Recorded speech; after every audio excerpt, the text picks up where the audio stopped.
Hey there guys, Jimmy from Glassy Gaming here, bringing you another TF2 video, and with the most recent update, the Meet Your Match update, a lot of people are kind of pissed off about it, and for some decent reasons. Not everyone has, is just whining. Some of the people actually have valid criticisms that they want to give to Valve, but the way I've seen it, I like to highlight the good with the bad, because usually when people do things, it's not all bad, and completely highlighting the negative kind of ruins the positive for everyone. So I want to try and be as positive as I can, because I want TF2 to succeed. I want, competitive to be a huge thing. I want TF2 to be a huge thing. Don't get me wrong, it's already a pretty big game, but I want it to be even bigger. I want it to grow, and I want it to flourish, and I want all the people that want to make TF2 succeed be able to see TF2 succeed, because there's a lot of people that are very dedicated to this game. So, this is what I'm going to do.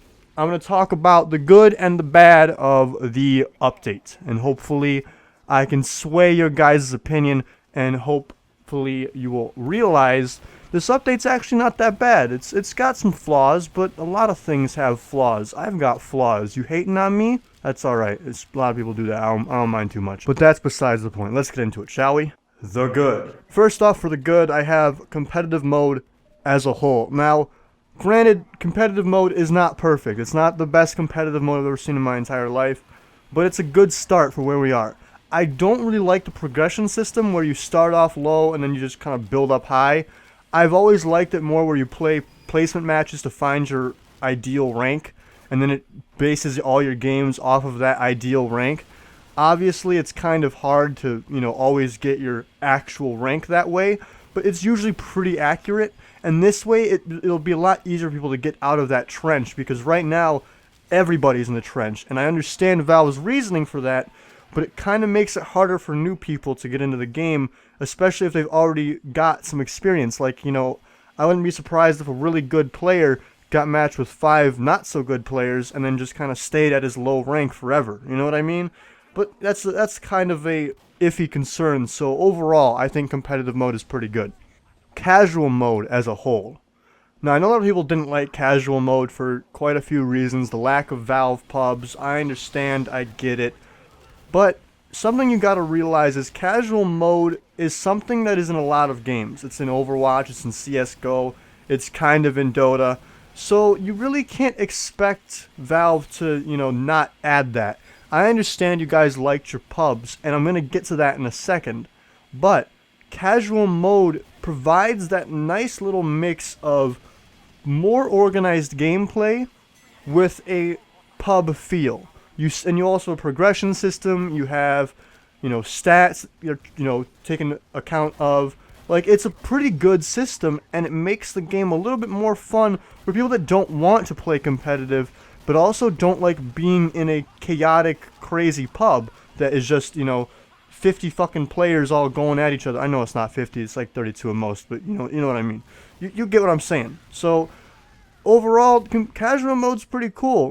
Obviously there's some flaws that were with it, but I'll talk about those in a second. In the bad, so you can wait. You can wait. Don't whine too much just yet. I got you. The new maps. Personally, I've been waiting for a lot of these maps to get in the game, and I know that's not really Valve's doing. They didn't make the maps. A lot of, talented map makers made the maps, but they finally added the maps, and that's a good thing. They added 3 very commonly played competitive maps to the game, and that's very important to me, because it means that they're caring enough about the outsider competitive community to say, oh, well, these maps are used quite often, we should try and import them in. Now, granted, Swiftwater hasn't been used that much as far as I know. I remember it was used quite a bit in Highlander. I don't know if it ever got used in 6s. But still, I mean, it's a good map overall. It's not terrible, and it's a pretty fun map to play on, so I'm happy they added it. The rest were also pretty good, so that's also really cool. Pastime being taken out of beta. Kind of a small change that, again, Valve didn't really do too much personally with. It was more the Pastime developers, but still, it's cool that it's now out of beta. It means that Valve cares about other things that aren't just competitive. And what I mean by that is a lot of people are complaining about the lack of finishing touches being done to Payload Cactus Canyon and RD Asteroid, or whatever the fuck it is. I understand your concern. You want Valve to finish what they start, and I'm sure they're working on that. It's just important to remember that competitive mode has kind of been their whole plate recently, and for good reason. So try to be patient about it. You know, these 2 maps that you're waiting on can wait. Pastime came out of beta, so if you want to play that, you can play that. It's pretty good stuff. Some of the balance changes. Now, I say some because not all of them are good, so obviously it means some of the balance changes are the bad. I won't get into what I personally think are the good and the bad balance changes, because I don't feel like I personally have enough game knowledge and skill to properly dictate what's good and what's bad. Some of them are kind of gimmicky, some of them are pretty much minimal at best, and some of them are pretty huge and could potentially change the flow of gameplay. So it's important to kind of keep a level head, but the fact that they're even doing balance changes at all says a lot about the game, and it makes me very excited for the future, primarily because of the fact that it means that things are subject to change. A weapon is not going to stay imbalanced forever. They're trying very hard, and that means a lot to me. The new taunts and the new crates. Obviously, we wouldn't be anywhere without some new cool cosmetic items and other items that we can equip, and these new taunts are really cool, and these new crates are pretty cool, especially the class crates that don't have keys, meaning you can now unbox pretty much any hat in strange or unusual quality. I don't know if they fixed like the Ritzy Rick Sport Shine being unboxable or not, because I know a couple people actually unbox unusual forms of that, which is pretty fucking crazy, but we'll see what happens. I mean, I'm just excited that they've done that, because now we could see a major shift in the market and some crazy new hats being unboxed, which is always fun for me.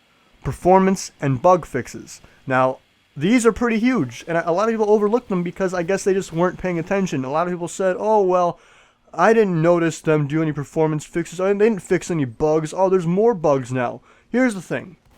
It's hard to optimize a game like Team Fortress 2. There is a lot of shit in Team Fortress 2. Hats, maps, cosmetics, unusual effects. Just so much shit in this game to optimize, but they're trying. I would say that after the new update, my FPS went up at least 10 frames, and that's pretty decent. It's nothing incredible, it's not going to fix all your problems overnight, but it's still pretty good. And the bug fixes are bug fixes. They come with just about every single update that Valve does, but no one pays attention to them because they just don't really care that much. They just want to whine. And I understand you're fed up, but they are trying. That's what matters. Yes, of course new bugs will pop up with every new update. You want to know what happens when a game updates? It gets new bugs. Literally every single game does that. People love to say that Overwatch is the TF2 killer. You know what else has bugs every update? That's right, Overwatch. So get off your high horse, man. Every game has bugs. They're trying their hardest to fix it. I know it's scary, and I know you're fed up. I'm not mad at you about that. Just try to remain positive. I know it's hard, but you can do this. I believe in you. The bad.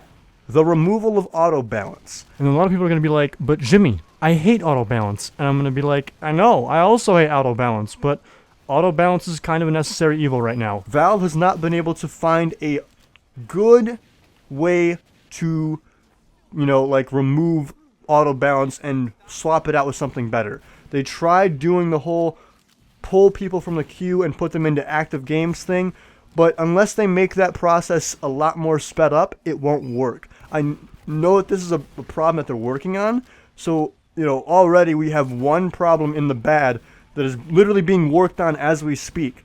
Some people suggested that they add bots in place of, players that have gone missing. The issue with that is the TF2 bots are kind of shitty, and it's especially hard for them to do well in an objective-based game mode. If this is like Team Deathmatch or something like that, okay, bots would be fine, but it's not, so, it's kind of hard to make that work.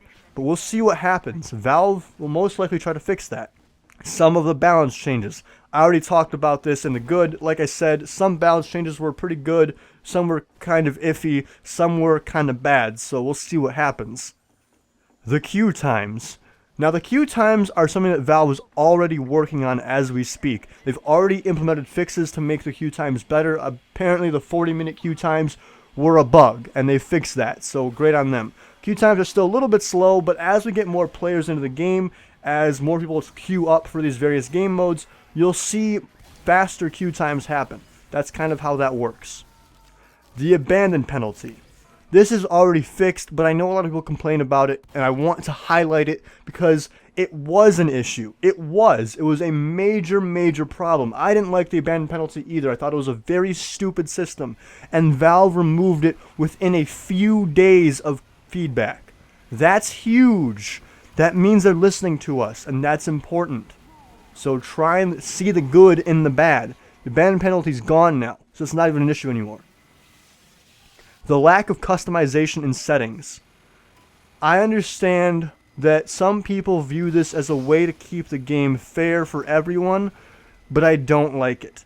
Overall, changing your FOV and your view model FOV and stuff like that isn't that big of a deal, and people can do it themselves. So if you're a new player and you see people, with those settings, you can do that yourself. So there's no reason to remove that customization from the game. I know where Valve is coming from. I do. And it was a decent idea, but the execution was really poor. Instead, you should make all these customization settings a lot easier to access, so that way people have the ability to do it on a much easier time and scale. It won't be a bunch of console commands. It'll be a slider in the options menu. Okay? That's what you gotta do, Valve. Inability to vote kick. What this means is that a lot of people can't kick hackers and AFK players and general dicks off of their team anymore, which is kind of an issue. I understand it was a system that could be abused, but overall it needs to come back. But anyways, that's just my good and bad. I may have missed some things, but this is just like a quick list that I wanted to do just to help people see that the update's not as bad as they think it is. Hopefully you guys have some of your own input to give me, and hopefully it's not all negative. Regardless though, I love ya, and I want to see TF2 flourish. Thank you so much for listening and watching. As always, GG, peace the fuck out.